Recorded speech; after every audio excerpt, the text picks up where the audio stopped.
আজকের এই সমাবেশের সম্মানিত সভাপতি, মঞ্চে উপবিষ্ট এই সমাবেশের প্রধান অতিথি বাংলাদেশ জামাতে ইসলামের সম্মানিত আমিরে জামাত ডাক্তার শফিকুর রহমান, মঞ্চে উপবিষ্ট 11 দলের সর্বস্তরের নেতৃবৃন্দ, আমার সামনে উপস্থিত মিডিয়ার ভাইরা এবং ঢাকা 7 আসনের সর্বস্তরের জনগণ, সবাইকে জানাই আমার দল জাগবার পক্ষ থেকে সংগ্রামী সালাম এবং শুভেচ্ছা।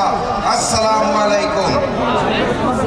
সংগ্রামী সাথী এবং বন্ধুগণ, আজকে আমার সামনে এবং আমার ডান পাশে ঢাকা 7 আসনের ভাইরা বসে রয়েছে, আমার বাম পাশে ঢাকা 7 আসনের বোনেরা বসে রয়েছে।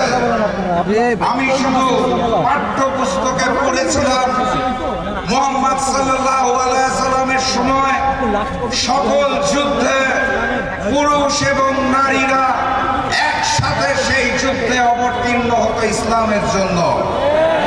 আজকে ঢাকা 7 আসনের এই জনসভা দেখে আমার মনে হচ্ছে সেদিনের মতো ঢাকা 7 আসনের ভাই এবং বোনেরা একত্রিত হয়েছে আগামী 12 তারিখের যুদ্ধে লিপ্ত হওয়ার জন্য।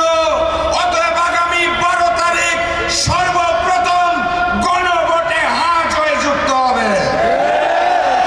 তারপরে এই যুদ্ধে ইনসাফের প্রতীক দাঁড়িপাল্লাকে আমরা জয়যুক্ত করব ইনশাআল্লাহ।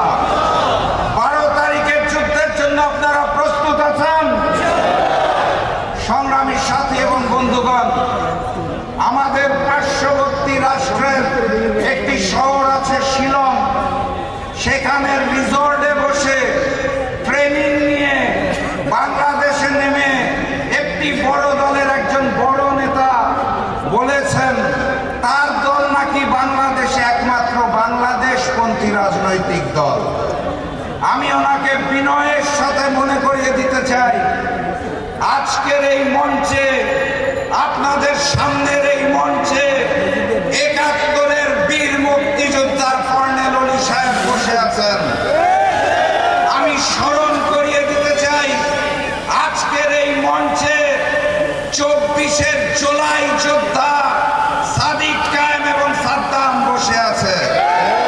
যেই মঞ্চে 71 এবং 24 মিলিত হয়, সেই মঞ্চকে আগামী দিনের প্রধানমন্ত্রী ডাক্তার শফিকুর রহমান ঐক্যবদ্ধ বাংলাদেশ হিসেবে ঘোষণা দিয়েছেন। অতএব ঢাকা 7 আসনে দাঁড়িপাল্লাকে জয়যুক্ত করে আমরা এই আসনটি আগামী দিনের প্রধানমন্ত্রী ডাক্তার শফিকুর রহমানকে উপহার দেব ইনশাআল্লাহ। ওই দলকে স্পষ্ট ভাষায় জানিয়ে দিবেন, এটাই ঐক্যবদ্ধ বাংলাদেশ, এটাই বাংলাদেশ, এটাই আগামীর বাংলাদেশ, ইনসাফের বাংলাদেশ ইনশাআল্লাহ। সংগ্রামী সাথী এবং বন্ধুগণ, বক্তব্য দীর্ঘায়িত করব না। আপনারা যার বক্তব্য শুনতে এসেছেন, আজকের প্রধানমন্ত্রী তিনি ঘোষণা দিয়ে দিয়েছেন আগামীর বাংলাদেশে কোনো চাঁদাবাজি হবে না এবং হতে দেওয়া হবে না, কোনো বৈষম্য হবে না, হতে দেওয়া হবে না, কোনো আধিপত্যবাদের সামনে এই ঐক্যবদ্ধ বাংলাদেশ মাথা নত করবে না ইনশাআল্লাহ। অতএব 12 তারিখ গণভোটে হাকে জয়যুক্ত করতে হবে। আমাদের প্রিয় ভাই এনায়েত ভাইকে দাঁড়িপাল্লায় জয়যুক্ত করতে হবে। আমরা পারবো তো নাকি? তাহলে স্লোগান দিয়ে শেষ করে দেই। সেই স্লোগান শুনে আগের জালেমের বুক কাঁপত, নতুন জালেমেরও বুক কাঁপে। হবে নাকি স্লোগান? নারায়ে তাকবীর, নারায়ে তাকবীর, নারায়ে তাকবীর। আবারও দেখা হবে, আবারও কথা হবে ইনশাআল্লাহ। বিজয়ের পথে যাত্রা শুরু, জীবন অথবা মৃত্যু। আসসালামু আলাইকুম।